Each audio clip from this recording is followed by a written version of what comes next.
열왕기하 8장 1절부터 15절 말씀까지. 구약 성경 제가 가진 성경으로 574페이지 정도 됩니다. 열왕기하 8장 1절부터 15절 말씀. 찾으신 줄 알고 저와 여러분이 번갈아 가면서 교독하고 마지막 절 합독합니다. 제가 먼저 봉독합니다. 엘리사가 이전에 아들을 다시 살려준 여인에게 이르되 너는 일어나서 내 가족과 함께 거주할 만한 곳으로 가서 거주하라. 여호와께서 기근을 부르셨으니 그대로 이 땅에 7년 동안 임하리라 하니. 여인이 일어나서 하나님의 사람의 말대로 행하여 그의 가족과 함께 가서 블레셋 사람들의 땅에 7년을 보고하다가 7년이 다함에 여인이 블레셋 사람들의 땅에서 돌아와 자기 집과 전토를 위하여 호소하려 하여 왕에게 나아갔더라. 그때 왕이 하나님의 사람의 사환 게하시와 서로 말하며 이르되 너는 엘리사가 행한 모든 큰 일을 내게 설명하라 하니. 게하시가 곧 엘리사가 죽은 자를 다시 살린 일을 왕에게 이야기할 때에 그 다시 살린 아이의 어머니가 자기 집과 전토를 위하여 왕에게 호소하는지라. 게하시가 이르되 내 주 왕이여 이는 그 여인이요 저는 그의 아들이니 곧 엘리사가 다시 살린 자니이다 하니라. 왕이 그 여인에게 물으매 여인이 설명한지라. 왕이 그를 위하여 한 관리를 임명하여 이르되 이 여인에게 속한 모든 것과 이 땅에서 떠날 때부터 이제까지 그의 밭에 소출을 다 올려주라 하였더라. 엘리사가 다메섹에 갔을 때에 아람 왕 벤하닷이 병들었더니 왕에게 들리기를 이르되 하나님의 사람이 여기 이르렀나이다 하니. 왕이 하사엘에게 이르되 너는 손에 예물로 가지고 가서 하나님의 사랑을 맞이하고 내가 이 병에서 살아나겠는지 그를 통하여 여호와께 물으라. 하사엘이 그를 맞이하러 갈새 다메섹의 모든 좋은 물품으로 예물을 삼아 가지고 낙타 40마리에 싣고 나아가서 그의 앞에 서서 이르되 당신의 아들 아람 왕 벤하닷이 나를 당신에게 보내 이르되 나의 이 병이 낫겠나이까 하도이다 하니. 엘리사가 이르되 너는 가서 그에게 말하기를 왕이 반드시 나으리라 하라. 그러나 여호와께서 그가 반드시 죽으리라고 내게 알게 하셨느니라 하고. 하나님의 사람이 그가 부끄러워하기까지 그의 얼굴을 쏘아보다가 우니.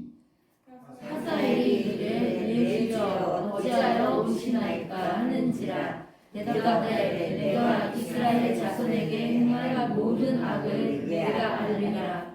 내가 그들의 성에 불을 지르며 장정을 칼로 죽이며 어린 아이를 맺히며 아이벤 부녀를 가르리라 하니. 하사엘이 이르되 당신의 개 같은 종이 무엇이기에 이런 큰 일을 행하리오리까 하더라. 엘리사가 대답하되 여호와께서 내가 아람 왕이 될 것을 내게 알게 하셨느니라 하더라. 그가 엘리사를 떠나가서 그의 주인에게 나아가니 왕이 그에게 묻되 엘리사가 내게 무슨 말을 하더냐 하니 대답하되 그가 내게 이르기를 왕이 반드시 살아날 것이다 하더이다 하더라. 예, 다 같이 그 이튿날에 하사엘이 이불을 물에 적시어 왕의 얼굴에 덮음에 왕이 죽은지라. 그가 대신하여 왕이 되니라. 아멘. 예, 말씀의 제목을 다 같이 한번 읽어보시겠습니다. 자, 시작. 여호와께서 내게 알게 하셨느니라. 여호와께서 내게 알게 하셨느니라 라는 제목으로 하나님 말씀 전하도록 하겠습니다.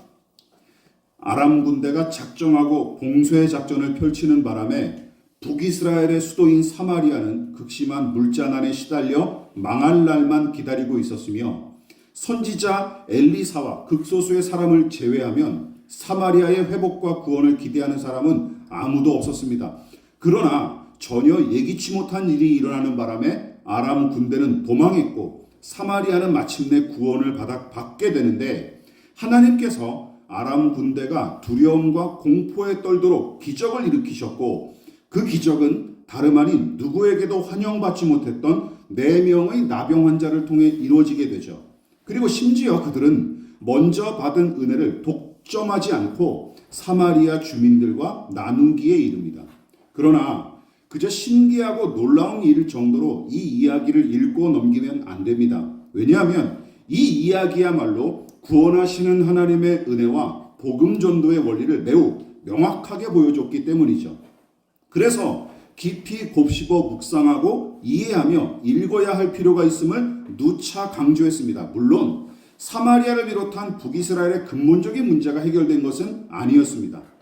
엘리야와 엘리사 같은 걸출한 사람들의 헌신에도 불구하고 북이스라엘 전반에 걸친 불신앙과 우상숭배의 관습은 여전한 위력을 발휘하면서 백성의 일상을 아직도 장악하고 있었고, 강력한 지도력을 발휘했던 아합이 죽고 난 뒤에는 국력마저 급격히 쇠락하면서 아람을 비롯한 주변 국가의 위협과 침공이 아주 빈번하게 일어났던 것입니다.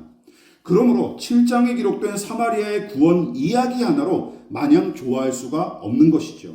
자, 어쨌든 큰 고비를 넘긴 이후의 일이 8장에 이어지고 8장의 이야기는 크게 두 가지로 나뉩니다. 자, 우리가 읽었던 15절까지 전반부 내용은 또다시 엘리사의 예언과 연관된 두 가지 이야기가 연달아 기록됐고, 후반부부터는 왕들의 간략한 일대기와 왕위 계승에 관한 기록이 이어집니다. 자, 오늘은 전반부에 해당하는 엘리사의 예언과 연관된 이 두 가지 이야기를 살펴볼 텐데, 1절부터 6절까지는 예전부터 깊은 인연을 맺었던 수넴 여인이 여기서 다시 한번 등장하죠. 수넴 여인의 가정과 연관된 이야기고, 7절부터 15절까지는 아람의 왕인 벤하닷과 그의 부하 하사엘에 관한 이야기로서 앞서 언급했다시피 둘 다 엘리사의 예언과 직접적으로 연결된 것이 두 이야기의 공통점입니다. 자, 오늘은 이 엘리사의 예언이 두 가지 이야기에 어떤 영향을 미쳤고, 또 거기에 담긴 교훈과 제 나름대로 정리한 통찰이 무엇인지 함께 살펴보는 시간 갖도록 하겠습니다. 같이 읽어보겠습니다. 시작. 순종과 충성으로 예언의 직무를 감당한 엘리사. 이게 무슨 말인지 잘 좀 감이 안 잡히실 거예요. 그동안 엘리사는 무수한 기적을 일으키며 하나님의 구원과 심판을 나타내 보였지만, 단지 신기하고 놀라운 기적을 일으키는 게 그의 사명은 아닙니다. 그는 하나님께서 스승 엘리야에 이어 선지자, 즉 예언자로 부르셨고, 그가 일으킨 여러 기적도 궁극적으로는 예언 사역을 보조하기 위한 일종의 수단일 뿐, 하나님과 그분의 뜻을 계시하는 예언 사역보다 기적 그 자체를 앞세우는 짓은 그야말로 주객이 전도된 일이에요. 그래서 기적만 보고 환호하면 안 됩니다. 또한 기적을 일으키고 예언을 전하는 어떤 그 특정한 사람만 주목하고 환호하는 행태도 그다지 건강한 신앙으로 볼 수가 없어요. 제가 무수히 언급하며 강조했듯이 성경에 기록된 모든 기적과 사역자들은 달을 가리키는 손가락인 까닭에 그 손가락들이 무엇을 가리키고 어떤 의미를 지니는지 찾는 것이 무엇보다 중요합니다. 자, 그렇다면 예언이란 무엇일까요? 예언이란 무엇입니까? 누구나 쉽게 이해하고 있듯이 미래의 일을 짐작하여 말하는 것을 의미하죠. 혹은 미래의 일을 미리 내다보는 능력을 가리켜 예언으로 부르고, 그런 능력을 소유하고 발휘하는 사람을 가리켜 누구라고 부릅니까? 예언자라고 부르는 것이죠. 여러분, 그러나 성경이 정의하는 예언의 의미는 조금 다릅니다. 자, 베드로가 그 의미를 잘 정의했습니다. 같이 읽어볼까요? 베드로후서 1장 20절로 21절 시작. 먼저 알 것은 성경의 모든 예언은 사사로이 풀 것이 아니니, 예언은 언제든지 사람의 뜻으로 낸 것이 아니요 오직 성령의 감동하심을 받은 사람들이 하나님께 받아 말한 것입니다. 마지막 문장의 핵심이죠. 무엇입니까? 오직 성령의 감동하심을 받은 사람들이 하나님께 받아 말한 것. 이런 구절은 암송해야 마땅하죠. 암송할 때 유익이 됩니다. 자, 다른 번역본은 이렇게 번역을 했어요. 자, 공동 번역은 예언은 인간의 생각에서 나온 것이 아니라 사람들이 성령에 이끌려서 하나님께로부터 말씀을 받아 전하는 것입니다. 새 번역은 예언은 언제든지 사람의 뜻으로 나온 것이 아니라 사람들이 성령에 이끌려서 하나님께로부터 오는 말씀을 받아서 한 것입니다. 자, 그러니까 진정한 예언은, 성경이 가리키는 진정한 예언은 두 가지 요소를 반드시 포함하죠. 무엇입니까? 첫 번째, 하나님의 성령님의 감동과 두 번째, 하나님의 말씀 이것이죠. 즉 성경이 정의하는 예언이란 성령의 감동을 받은 사람이 하나님께 받은 말씀을 그대로 전하는 것입니다. 따라서 엘리사를 비롯한 성경의 예언자들은 기억하십시오. 무당이나 점쟁이처럼 자신의 어떤 영험함이나 신통력으로 미래의 일을 내다보는 사람이 아니에요.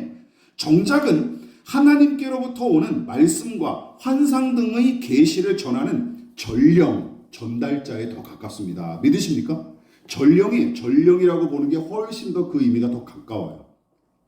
이처럼 철저히 하나님의 종이자 일꾼으로서 예언의 일을 감당하는 사람이 바로 성경에 등장하는 선지자들이고, 누구보다 그 역할을 충실히 감당했던 선지자가 누구예요? 우리가 지금까지 계속 살펴봤던 엘리사입니다. 자, 본문도 그 특징을 아주 잘 보여주고 있어요.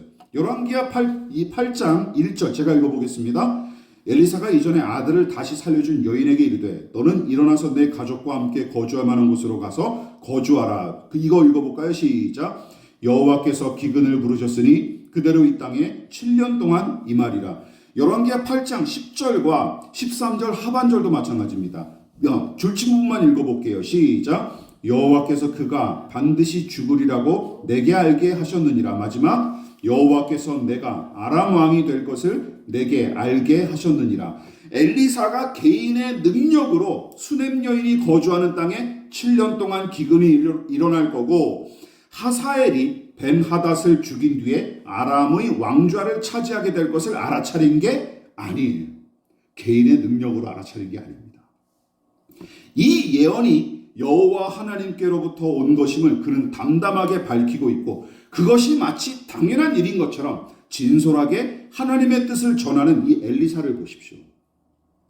자신의 위신이나 경건 따위 아랑곳하지 않고 오직 하나님과 그분의 뜻만 앞세우는 주의 종다운 태도가 거룩하고 선하고 아름다운 신자의 전형을 아주 고스란히 보여주고 있습니다.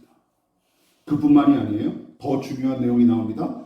엘리사가 벤하닷의 부하인 하사엘을 만나 예언의 말씀을 전하는 장면은 순종과 충성으로 선지자의 직무를 감당하는 그의 중심을 더더욱 유감없이 보여줘요. 자, 그렇다면 엘리사가 하사엘에 관해 예언한 내용은 무엇이고, 그가 하나님의 종답게 선지자의 임무를 감당하는 엘리사의 모습은 어디에 나타날까요? 우선 예언의 내용이 무엇입니까? 14절에 나오죠. 여러분들이 눈으로 읽어보십시오. 엘리사는 하사엘이 조만간 왕인 벤하닷을 암살하고 아람의 왕좌를 차지하게 될 뿐만 아니라 벤하닷 못지않게 북이스라엘을 괴롭히고 요새마다 불을 지를 것이며 어린아이들은 물론이고 젊은이들, 심지어 임신한 여자까지 잔인무도하게 학살할 거로 예언했습니다. 그러니까 지금 엘리사는 머지않아 북이스라엘 동족을 잔인하게 학살하고 조국을 파괴시키게 될 원흉을 눈앞에 두고 예언을 하는 거예요. 너가 앞으로 우리 동족들을 학살할 것이다 라는 예언을 하는 것이죠. 여러분 상상해 보십시오. 여러분이 엘리사였다면 어떻게 했겠습니까? 저 같으면 비극의 싹을 애초부터 잘라버리겠다고 하사엘을 제거할 생각부터 했을 것 같습니다. 그렇지 않았겠습니까? 그게 훤히 보인다면. 물론 엘리사의 마음도 마찬가지였을 테죠. 그러나 그는 잠잠히 하나님의 뜻을 전했을 뿐이고, 하사엘 앞에서 어떻게 합니까? 눈물만 흘릴 뿐이었습니다. 11절과 12절을 보십시오. 같이 읽어보겠습니다. 시작. 하나님의 사람이 그가 부끄러워하기까지 그의 얼굴을 쏘아보다가 우리 하사엘이 이르되 내 주여 어찌하여 우시나이까 하니라. 대부분 영어 성경을 찾아보니까 여기 언급한 울다를 크라이로 번역하지 않고 윗이라고 하는 단어로 번역을 했습니다. 그게 무슨 뜻인지 아십니까? 예, 소리를 내지 않고 눈물만 주룩주룩 흘리는 모습을 나타낸 말이에요. 눈물만 주룩주룩 흘리는 것이죠. 담담하게. 즉 슬픔과 분노와 기쁨 등의 감정을 최대한 절제하고 눈물만 흘리는 모습을 나타낼 때 바로 위비라는 표현을 씁니다. 그렇다면 엘리사는 무슨 이유로 하사엘을 쏘아보며 노려보며 눈물을 흘렸을까요? 저는 두 가지로 해석합니다. 먼저 훗날 하사엘 때문에 고통당하게 될 동족을 생각하고 심한 슬픔과 안타까움에 사로잡혀 눈물 흘렸을 것입니다.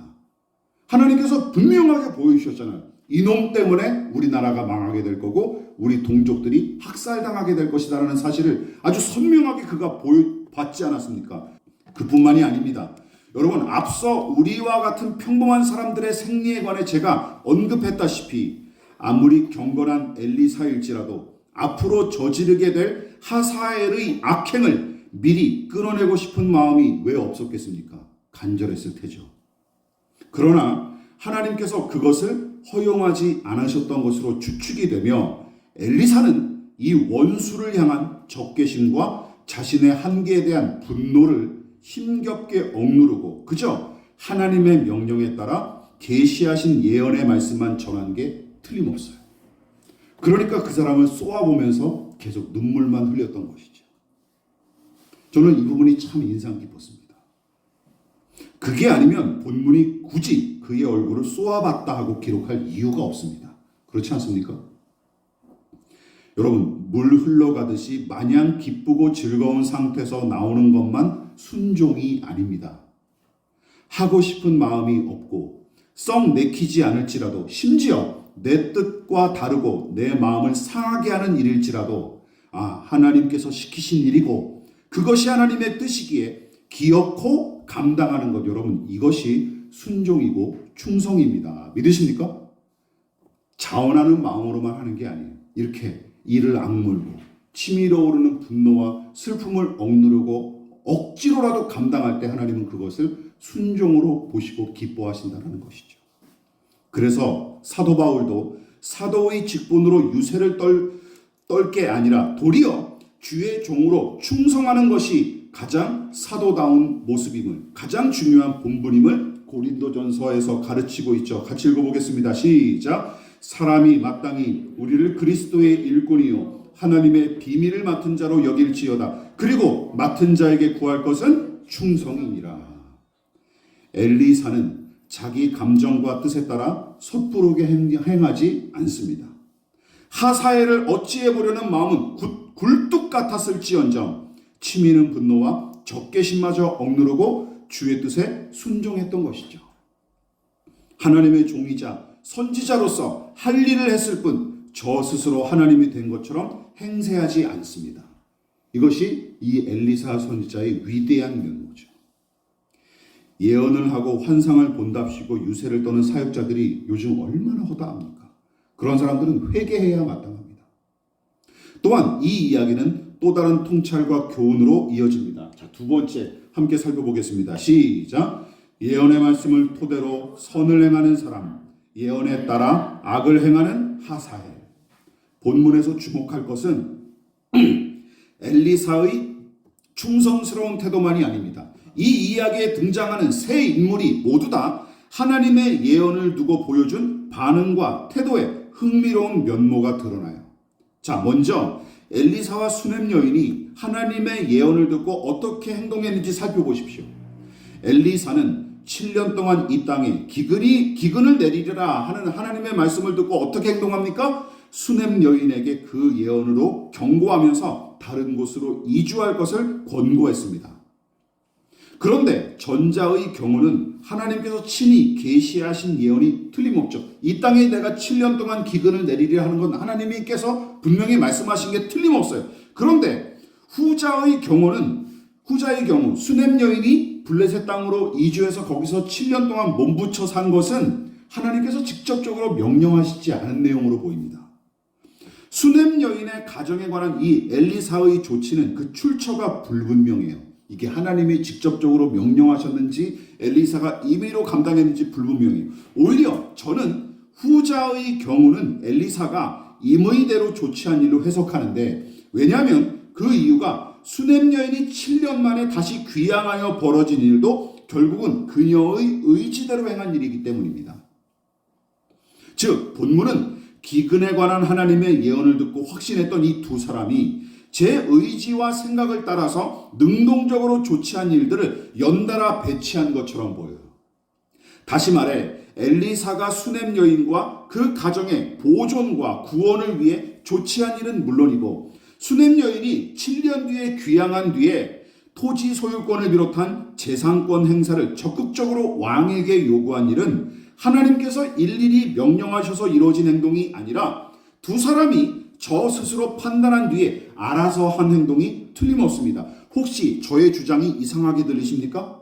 그렇다면 여러분은 신실한 신자들이 내뱉는 모든 말과 그들이 행하는 모든 행동을 이렇게 생각하시는 거예요? 하나님이 일일이 지시하시고 가르치신 걸로 생각하시는 겁니까?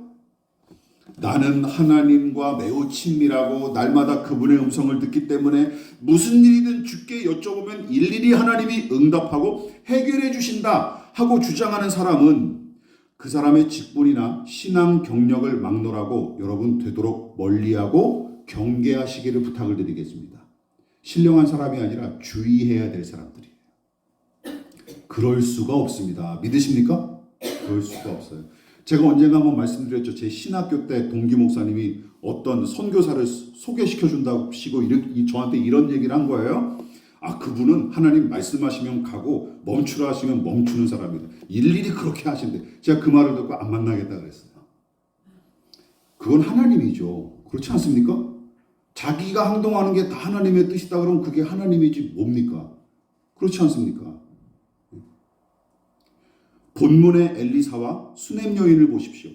엘리사가 수넴 여인을 보호하기 위해 하나님의 예언을 전한 일과 함께 수넴 여인이 엘리사의 권고에 따라 블레셋으로 이주한 일은 여러분 두 사람 모두가 첫 번째 하나님의 예언을 철저히 신뢰했기에 가능한 일입니다. 하나님의 예언을 믿지 못하면 이주가 가능합니까? 자기 멀쩡한 집이랑 토지를 버리고 블레셋으로 이주하는 게 가능합니까? 불가능한 일이에요. 신뢰했기에 가능한 일이에요. 그러나 엘리사와 수넴 여인은 기억하십시오. 분리불안증에 사로잡힌 아이들이 아니었습니다.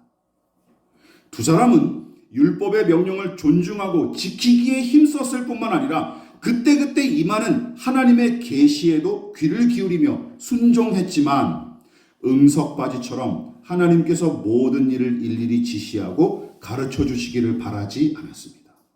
아시겠죠? 이게 중요해요. 여러분, 그래서 이처럼 경건하고 성숙한 신자들은 하나님의 말씀과 그 뜻을 인생의 기초와 목표로 삼았고 거기서 한 걸음 더 나아가 그 말씀의 바탕 위에서 능동적으로 그리고 주체적으로 정의와 선을 실천했으며 하나님의 은혜를 힘입어 살아가고 살려내기 위해 애쓴 사람들입니다. 믿으십니까? 이게 신자가 살아가는 모습이라는 거예요.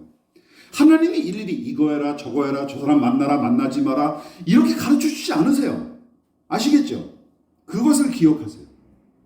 그래서 여기서 마지막 세 번째 인물인 하사엘을 언급하지 않을 수 없습니다. 물론 하사엘도 엘리사의 예언을 전해 듣고서는 그의 앞에서 뭐라고 얘기합니까? 13절 저는 개보다 나을 것이 없는 나 같은 사람이 어떻게 그런 엄청난 일을 저지를 수 있겠습니까? 하면서 자신을 덜 떨어진 사람처럼 엘리사 앞에 소개했지만 얼마 지나지 않아 어떤 일을 벌입니까? 예언대로 물에 적신 담요로 왕을 질식하여 죽인 뒤 왕위를 찬탈합니다. 이게 개 같은 종이에요? 예, 얼마나 호시탐탐 이 일을 노리고 있었을까요? 평소에. 엘리사가 전한 예언의 말씀을 염두에 둔 것은 엘리사와 수넴 여인과 다를 바 없습니다. 그러나 두 사람과 하사엘의 차이는 예언을 들은 이후의 행적에서 더욱 분명하게 드러나죠.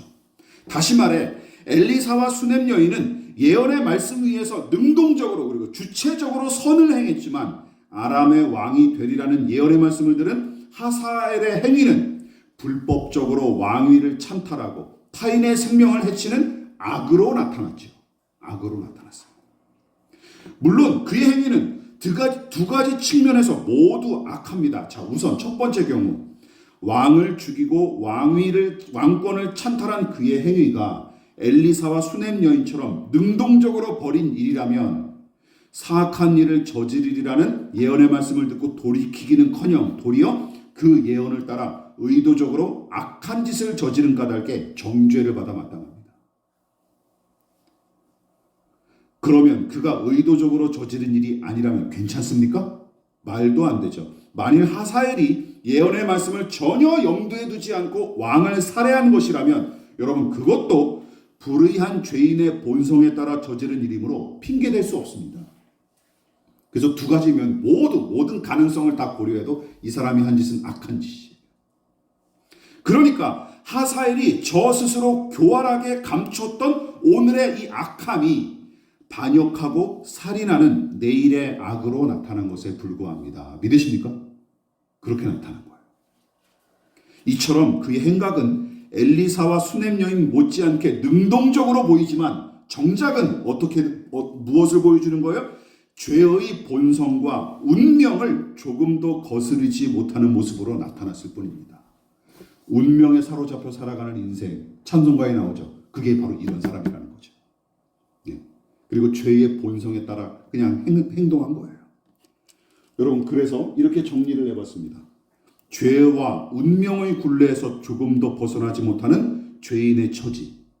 인간이 처한 가장 큰 비극이 바로 이것입니다. 이것입니다. 그리고 하사엘의 행적이 그것을 아주 선명하게 보여줍니다.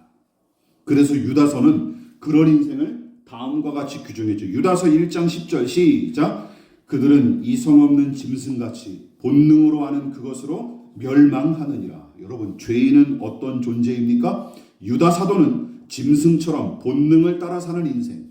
다시 말해 하나님의 뜻은 전혀 염두에 두지 않은 채 오로지 자기 욕심과 본능에 이끌려 사는 존재를 죄인으로 규정한 것입니다. 따라서 굳이 신통방통한 능력을 동원하여 미래를 내다볼 필요도 없었어요. 왜냐하면 죄악과 불의에 빠진 죄인, 탐욕과 야심에 사로잡힌 인간이 오늘을 어떻게 살아가는지 살피면 그가 맞이하게 될 내일의 일은 충분히 짐작하고도 남기 때문이죠. 충분히 짐작하고도 남는 일. 물론 내일 무슨 일이 일어날지 알 수 없고 한치 앞을 내다볼 수 없는 것이 우리의 한계지만 그런데도 한 사람의 내일과 미래를 가늠하는 것이 그다지 어려운 일은 아닙니다. 그렇지 않습니까? 우리 한 40대 이상 이제 살아오신 분들은 이제 애들 딱 보면 싹수가 보이죠. 예, 인생의 연륜이 이제 거기서 연륜과 지혜가 이제 거기서 묻어나는 것이죠. 여러분, 우리의 내일은 어떠할까요? 그것을 미루어 짐작할 수 있는 가장 강력한 자료가 무엇인지 아십니까? 바로 우리가 지금 무엇을 추구하고 오늘 어디에 사로잡혀 사는지 살피면 됩니다. 그럼 내일의 일이 짐작이 돼요. 말씀을 마무리하도록 하겠습니다. 엘리사는 놀라운 기적을 무수히 나타냈고 하나님의 계시를 친히 들으며 앞일을 미리 예언하는 사역까지 감당했으나 그런 것들을 내세워 유세를 떨거나 거드름을 피우지 않았습니다. 그저 하나님의 종으로서 맡은 일에 충성했고 그분의 뜻 아래 항상 겸허히 순종했을 따름이죠.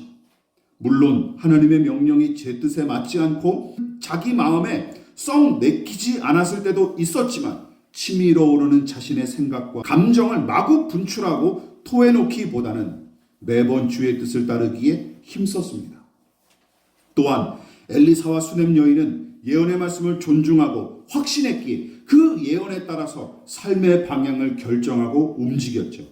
즉 어린애처럼 하나님께서 일일이 참견하고 가르쳐 주시기만 바라지 않았습니다. 그래서 그 말씀의 토대 위에서 능동적으로 주체적으로 정의와 선함과 생명을 추구하며 살았죠. 그러나 벤하닷의 신하였던 하사엘은 지나친 야심에 사로잡혀 급기야 반역과 살인을 저질렀고 그 모습은 죄의 굴레에서 조금도 벗어나지 못하는 죄인의 한계를 여실히 보여줬습니다. 자기를 향한 무시무시한 예언을 가벼이 여기고 무시했기에 회개하기는커녕 도리어 잔인무도하고 비열한 짓을 저지르기에 서슴지 않았죠. 저 스스로 잘 감췄다고 생각했던 오늘의 은밀한 악이 얼마 가지 못하고 반역과 살인으로 나타낸 셈입니다. 자, 그렇다면 마지막으로 우리에게 중요한 것은 기억하십시오. 내일 일을 미리 염려하고 불안에 떠는 게 아닙니다. 지금 여기서 어떻게 살아가는지, 오늘 무엇을 추구하고 어디를 향해 가는지 살피는 것이 훨씬 중요하죠. 그러므로 무슨 일을 맡았든지 어디에 서 있든지 하나님의 종이자 그분의 사람답게 살아가는 저와 여러분 되시기를 진심으로 축원을 드리겠습니다.